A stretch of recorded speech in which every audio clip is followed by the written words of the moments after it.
Stock of the Day is brought to you by IG, Australia's #1 CFD provider. Trade over 17,000 markets with extended trading hours on key US shares and competitive spreads, all on an award-winning platform. Get started at IG.com. And the stock of the day is Regal Partners. Now, I just spoke to the CEO a short while ago. Remember last month the company dropped its bid to acquire Platinum Asset Management. We talked with CEO Brendan O'Connor, who had more to say on this. I started by asking him whether or not it was correct that perhaps the company was not really aware of how much of a hole it was in. Let's listen to Brendan O'Connor. I think it's a good business with a great brand, but frankly is in need of a turnaround. Investment performance has been poor for a long period of time. They've had accelerating outflows, and so it wasn't a business we could build conviction in for that price that we could appropriately step in and turn around. Well, meanwhile, Regal has received $900 million in net inflows and commitments for the last quarter, a record for the December quarter and the 2024 calendar year. Regal also underlying funds under management rose 4.6% from the September quarter, reaching around $18 billion.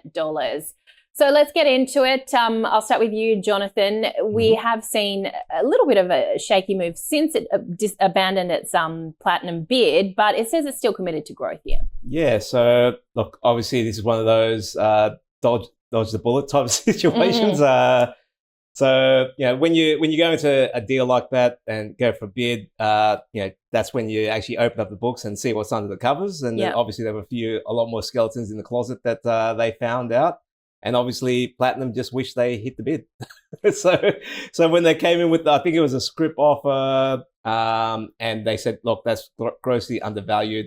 I think Platinum were trading maybe about $1.20 at the time. They're back down to, well under 90 now, I think mid-70s, from memory. While Regal, look, has pulled back after that bid, but it still stays steady around that 360. So yeah, obviously Regal has dodged the bullet there. Platinum wishes they hit the bid. And there you go. So that's the story of how it goes. Mark often says that funds management is a popularity contest, and obviously Regal have been doing well in the last couple of years. Fund managers in general, the ones that are popular have been doing well, and it's in a space where you got that demographic headwind as well. Obviously, with more super money coming in, more people reaching retirement age, we need more financial services there. But either way, they've missed the bid and they're happy. So just on Regal themselves, now that that sort of headwind's gone, they had record inflows for the last quarter. So I think it should just be onwards and upwards from here. So it's a buy. Yeah, okay. Andrew. Look, I like Regal, and I should disclose that my super fund is a shareholder in RF1, which was one of the main contributors from a performance fee perspective to Regal's great result. Phil King and the team at Regal, Brendan, of course, they're not silly by any stretch of the imagination. So certainly just as underlying stock pickers and sort of asset managers, they've done very well. The platinum bid was going to be opportunistic, as we've heard. They looked under the hood and said thanks, but no thanks.